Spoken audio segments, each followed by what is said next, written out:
Oh, hi there, everybody. If you could just do me a favor and pop me a quick chat, if you can hear me clearly, that'd be great.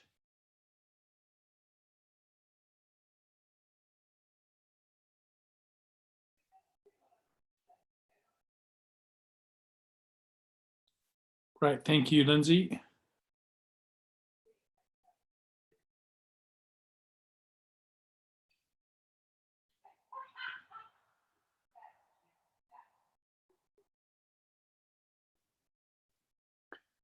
And I'm presuming you can see the presentation screen. We'll get underway in about a minute. We'll just wait for a couple more people to join the webinar, and then we'll be underway very quickly.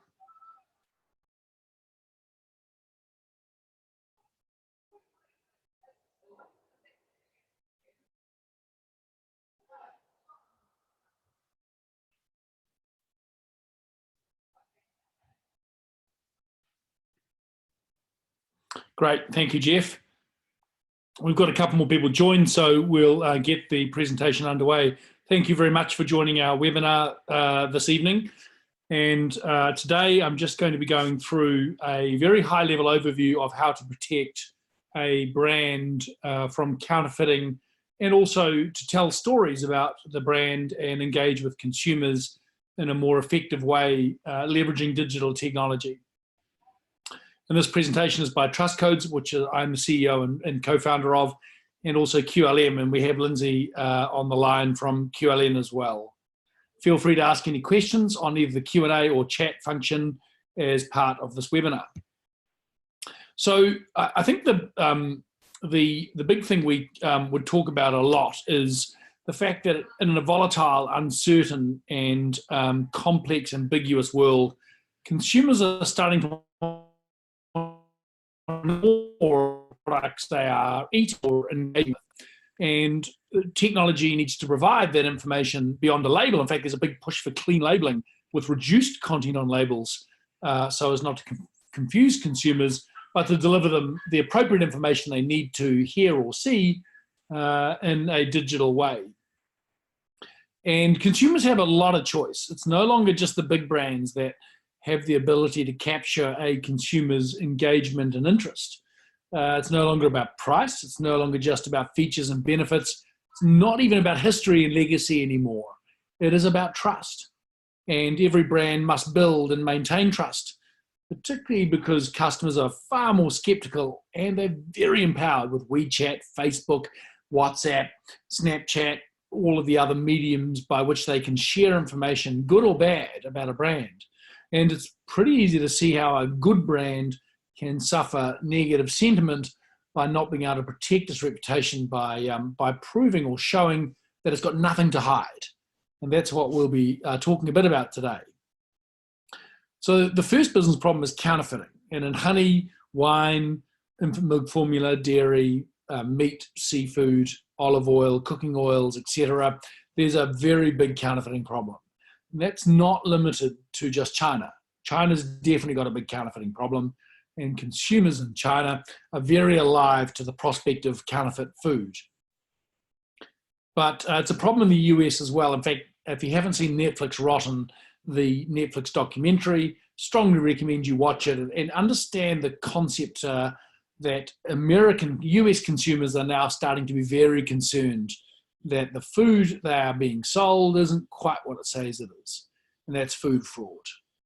And that is coupled with this collapse in trust. You're seeing in The Guardian over the English summer that we have 1 in 5 vanilla ice creams has no vanilla, cream, or fresh milk.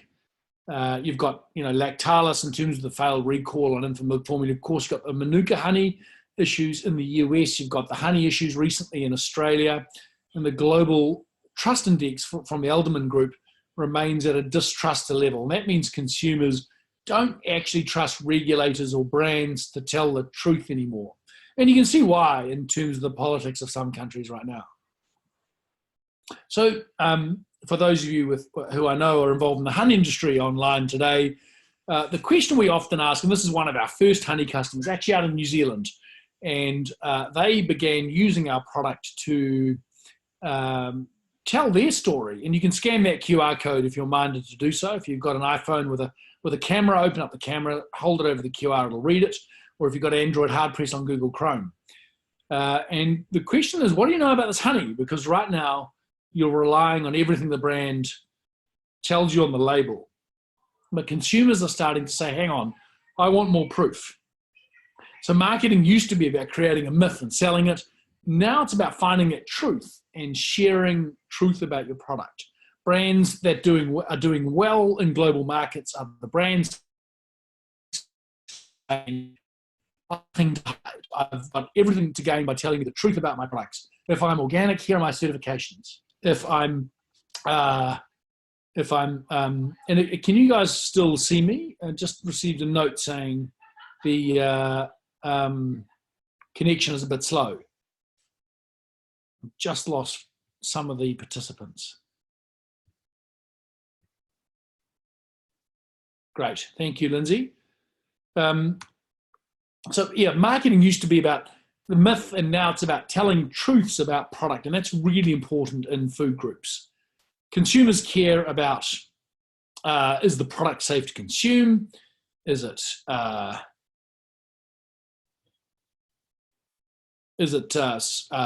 product what it says it is? It's a proof of credence claims. Does the brand comply with my values or conform with my values? So if I care about social impact, or I care about free-range, pasture-fed meat, or if I care about labour practices, all of those things are starting to enter the consumer's mind. They're starting to say, I want to deal with brands who are like me, who respond to the things I care about.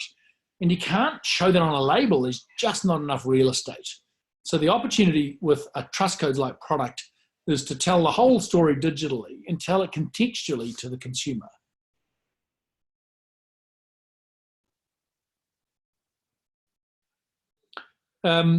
And consumers don't, they want to buy from any source. It's not about going down to the supermarket now and taking part in going to a shelf and finding a brand I like. They buy online, of course. They're expecting faster and faster delivery. They expect some proof of provenance or authenticity when they buy online, particularly in overseas markets. And consumers don't want to download an app. It's the last thing they want to do, actually. 80% of apps downloaded get used once and then deleted. Consumers don't want to go to the hassle of finding an app and downloading it. They want to engage with the standard things on their phone. And that's why we're finding most of our brand customers are still using QR codes. But I'll talk about that soon. Brands, of course, want consumers to trust them and feel safe. They want to sell by any channel. They want to deliver product to market efficiently. And they certainly want to combat counterfeit and fraudulent products, because those are the products that are affecting their brand equity. If consumers don't trust that the brand is protecting them from counterfeit, they begin to have concerns about whether or not the product they're buying is actually real. And we're seeing in some markets like China and the US that consumers are saying, well, if your product is good enough for me to buy, it's good enough for a counterfeiter to counterfeit. So if you're not protecting your product from counterfeiters, then your product can't be any good, or I could be buying a brand that is protecting their brand, at least to some degree, from counterfeit activity. And of course, brands want to maximize price. They're trying to return margin and value back to the brand owner. The manufacturer takes all the risk away from distribution. And of course, distribution, transport, logistics want to move product as quickly as they can and manage durability. So that's used by and durability dates more effectively by selling the oldest product first. And they want to capture and share information efficiently. I skipped over the part for brands and manufacturers wanting to engage personally with their customers and engage in a personal way and more one-to-one with consumers. So rather than mass marketing with a broad message, brands want to actually have a conversation with the end consumer. Even if they don't know who the end consumer is, they want to know someone's engaging with their product and have that conversation. So what's trust codes? Again, you feel free to scan that QR code. That's off a real pot of honey. We're a cloud-based serialization platform. That means every individual pot of honey in this case, or can of infant milk formula or packet of meat, has its own cryptogram, in this case buried in a QR code. Now, we don't always use QR. We have near-field communications, RFID, but bang for buck, the cost of a RFID is so high compared to QR code that 99.9% of what we do is still with the QR code. The QR codes are ugly. We agree with that, but consumers know exactly what to do with them. So that's a big advantage. There's no friction to engagement. And we are therefore a traceability platform. Because we're tracking one-to-one, we're tracking every single pot of honey. We're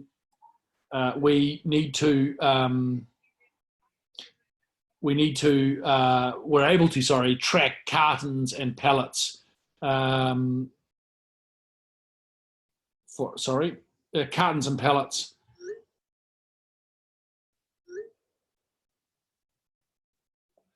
And we're able to use that technology to combat food fraud. So all of our codes are cryptographically generated, they're cryptographically unique, and when added as a QR, that's a deterrence to counterfeiters. And I guess by putting a unique marking on a product like this and getting consumers to engage, it's much harder for counterfeiters to target your brand. And that includes big data analysis, of course, and I'll show you that in a minute. Precision recall, recalling product. Again, we see that a lot of meat and cooking oil, a lot of recall management. And probably most important out of all this is consumer engagement. And that's a big part of what we do. So when a QR code's read, the brand gets to engage directly with their consumer. So that helps assure customers about authenticity and provenance. It complies with regulatory requirements on recall. It helps build trust because consumers are more confident you're doing something to protect against counterfeiting, and it helps manage recall. So when you need to manage a recall, you can provide rich and very relevant contextual information back to the consumer. If it's not your recall, you can say, hey, it's not our recall, the product's safe. If it is your recall, you can give consumers exact information about what they should be doing to engage and manage the recall, make the consumer feel very safe. The key features of trust codes, of course, are the powerful algorithms that we employ, and that's we're able to effectively and accurately predict fraud by measuring a whole lot of the data elements that we get when you scan one of our QR codes. And I'll talk about that in a minute. We provide really rich market reporting. I'll show you an example of that shortly. And that is about where product is turning up in market, where domestically, internationally, globally, etc. And it can be fed into business intelligence platforms if that's what you want to do, or you can use it to manage your own data interrogation on our platform. Our codes are all cryptographic, so they're absolutely unique. No one can calculate the pattern. They're not sequential in any way. And this is the same technology we used when we built a credit card processing switch a few years ago. And we have a massively scalable cloud. We have servers in Sydney, Singapore, Hong Kong, Frankfurt, Virginia, Japan, etc. And I think importantly, there's a whole contextual user experience. And you'll see here, this is all about the brand. We've got Powered by Trust codes at the bottom of every single user experience, and I'll explain why shortly. But this is about storytelling. It's about showing where the honey came from and the story of the farmer and the location of the farm the meat is sourced from, and the location of the hives. In this case, it's a New Zealand hive, and they're not that keen to show the exact location of the hives.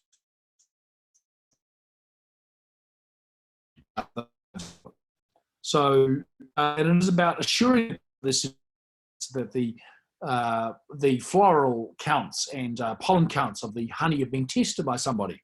That if you're saying it's good for you, that it's actually good for you. That there's if you're using the C4 sugar test, for example, around adulteration, if that's what you want to use as a method of showing the customer your product's authenticity. If you don't agree with C4, tell the story of the test you are using to assure the customer of the authenticity. And the reason QR is basically used by everybody on our platform, and that's hundreds of customers and hundreds of millions of codes issued and products being tracked across our network. And that is because QR codes are back. QR codes used to, really got discontinued a few years ago in Western countries because they went to one website and it was typing to Google. Then you go find your QR reader and then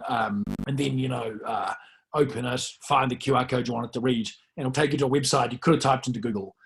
For example, a real estate address, 42 Wallaby Way, was faster than going and finding the QR reader.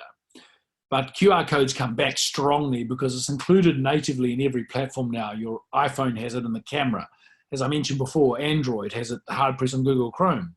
WeChat, 1 billion users in China, 600 million users in Japan, Facebook everywhere, more than 1 billion users. So there's ubiquity to QR codes that makes them cheap, really effective, and importantly, while they aren't the best looking things, consumers know what to do with them. And we hear a lot about, well, hang on, can't somebody copy one of the codes and put it on 1,000 pots of honey, for example? And the answer is, well, our algorithms will trigger. They'll trigger on the number of scans, the volume of scans. It'll trigger on the velocity, that's the speed between scans, location, date, time of the scan, of course, and device. So we're tracking not the identity of the person using the device, but we track the identity of the device. And if a device is doing something suspicious, we can generally map Daigou behavior. So if it's being sold through, for example, Australia Post Chatswood store to a Daigou who sends it to China, we can generally predict and track that activity. What we're looking for is activity that's implausible from human behavior. That's not gifting, it's not Daigou. It's a set of very complex mathematical algorithms that provide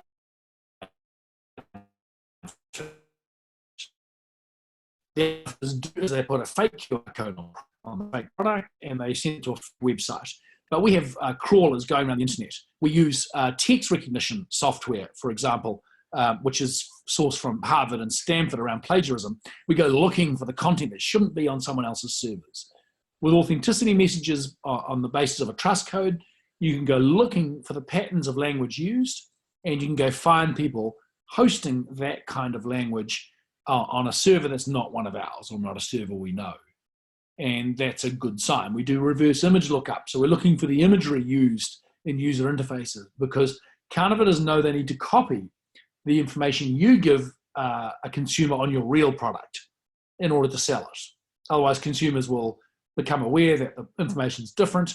So the counterfeiters always copy what you've done. That's the only way they can actively and successfully try and sell product. But we go looking for that. We find it, we shut it down. And we had a Russian counterfeit ring on infant milk formula in Victoria. We had them shut down in a few hours. And the algorithms triggered in 4 minutes after they released that product. And the important thing is, counterfeiting is an economic crime. Counterfeiters do it to make money. And so when you stop them selling product, then they're unable to make money. So by marketing your product with this anti-counterfeit information, without selling it as anti-counterfeit, no one wants to scare consumers that you have that risk, but you're selling it as a proof of provenance, authenticity, and consumer engagement. We want to tell you our story. We want to tell you why we do what we do when we make our food, why we care about it. You can also deter counterfeiters and stop them from making money on your product. They go find someone else's brand that isn't doing this. And counterfeiting, food counterfeiting, is an $80 billion a year crime. So Interpol has its own group targeting counterfeiting. Won't be any surprise to anybody exporting their brand has probably already been counterfeited if they're entering China, even on e-commerce. One of the things that does come with our platform, of course, is proof of use of trademark, which is really valuable in China. Because most people, when they're exporting into China, if you're not really big, then if you're exporting to China, you're doing so over e-commerce or Daigou. And when you arrive there formally, someone's already got your brand and they've trademarked it and they're pretending to use it. And the only way to shut them down is actually to prove use, existing or prior use. And of course, we're able to track where those codes turned up in market, the use in market, dates and times from WeChat records. So for IP protection, a really useful tool. And this is a genuine customer example. And you'll see here where my mouse indicator is. That is product arriving in market on a time lapse. And importantly, you can see product at the border of North Korea. And that means this particular brand knows the product is entering North Korea, but from a regulatory risk perspective, they're able to prove that they haven't contravened sanctions, that they sold that product in Australia and it's been shipped to China and then across the border. They have a whole lot of interesting information that's come out of this. They're selling into Kyrgyzstan and Tajikistan and into Afghanistan and Pakistan. And also you can see the Silk Road running across. There's a number of scans up and down the Silk Road. So that's really interesting information for this particular brand. So they use it for IP protection, but they're also using it to figure out where their customers are. So they can target their marketing information much better than they were able to before. And then there's traceability and recall, of course. So because every product is uniquely identified, and because we make it easy, it's like a license plate. Because we make it easy to add information to that license plate as the product goes on its journey to the consumer, we're actually able to provide a better traceability record on a unit level, an item level. And so rather than just at SKU or a batch, we're able to say, well, this particular pot of honey made on this time, this line, ended up here in market, and this is how it got there, either via Daigou, formal distribution, online selling, et cetera, et cetera. We do use GS1 standards because that's the retail standard, and that makes it easy for all of our customers. And the big thing we do offer is a very precise recall. We can narrow those recall windows to much shorter periods of time because we know when the product was made. We're tracking that information because we never let customers actually just pre-allocate codes in advance. That's a really open door to counterfeiters and to making mistakes and confusing consumers.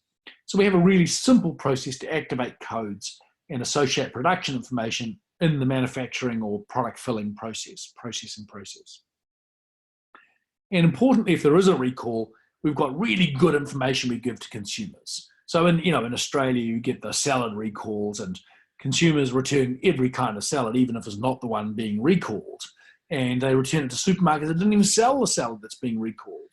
And in meat, there's a destruction of brands. If we had a company in New Zealand, not our customer at the time, who recalled bacon, but all of their small goods got returned. It was the end of their brand. They really struggled to get cut through after that. And their path to recovery is all about, well, I'm going to engage with my consumer and tell my story and give them reassurance if there is a recall, I've got this under control. And in fact, I can probably stop product getting to market before the recall. And that is the big difference between traceability and transparency. Traceability is a one step back, one step up environment. So I next step, but I don't have a full end-to-end view. By tracking individual product and writing the records, you end up with transparency. And you can add third-party evidence. So if you're certifying honey, for example, those certificates can be added to the record to give consumers assurance. Don't have to defend if you're not using the C4 test, just explain why you're not. And if you are using the C4 test, explain why you are. And rather than defending after the fact and letting the media or social media tell your story for you, you're telling the story up front in a very transparent, I've got nothing to hide, I'm proud of my product kind of way. And all this from a very simple, low-cost, individualized QR code. This is a honey brand out in New Zealand. It was one of our early New Zealand customers.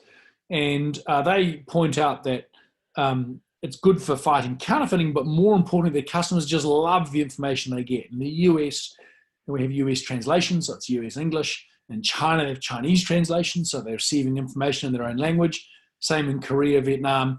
In the case of Singapore, they've got a local distributor who's a retailer. So product scan in Singapore reflects the retailer that sold the product in the first place. And so this company loves it. They've built their whole trust brand off the of the trust code they put on there. And on their website, they tell our story for us, which we think is a really good vote of confidence in the work we do. And that is a very quick sort of 30-minute overview of trust codes. And I imagine I've probably started some questions. So if anyone's got any questions, feel free to ask through Q&A or send a chat. I'm happy either way to answer any questions.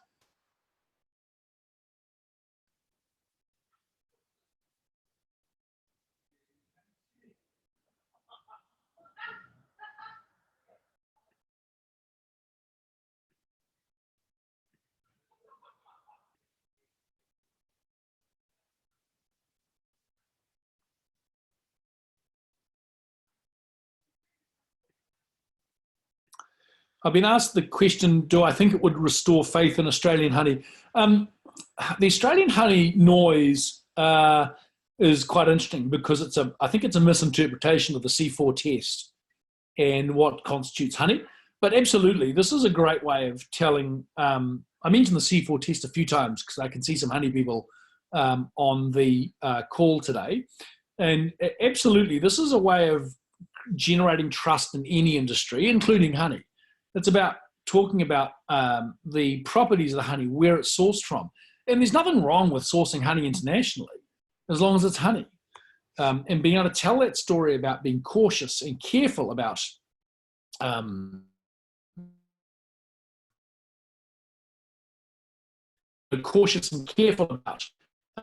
honey and where it's sourced from and how it's packaged and the qualities of that honey and where it's tested absolutely helps consumers have confidence that if it says it's honey, it's not sugar water or some kind of adulterated product or unsafe product from China, for example.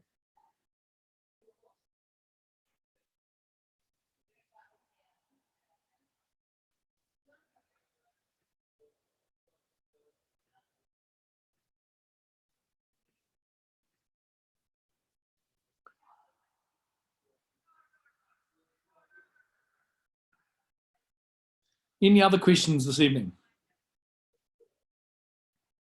Yeah, that's a good point, actually. Someone's asked me if Australia could use this as a standard, a sort of a standard approach, which is what's happened almost by default in New Zealand. And New Zealand's got a whole heap of issues with, as it's called in the US, the cult honey of Manuka. And Australia makes Manuka honey, of course, as well. And New Zealand's got big problems there. Trader Joe's being sued for 100% Manuka honey that wasn't, and the UK, widely reported UK problems with confidence in Manuka honey. So they've chosen to simply address it with this technology, and there's been just a wholesale movement into this tech. So I think there is a way the industry can get together and say, well, how do we tell our Australian honey story? Because the Australian story is a really good story. And the Australian properties are not dissimilar to those New Zealand properties. And I know Manuka on a scale of production, tea tree based honey is not as big for Australia as it is for New Zealand, but multiflorals and other florals and wattle are big honey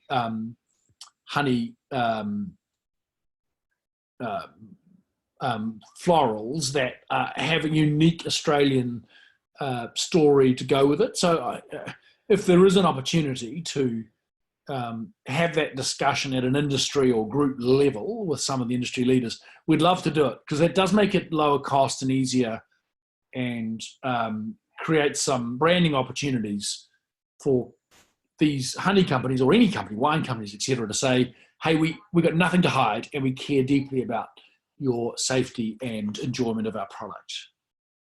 Hope that answers.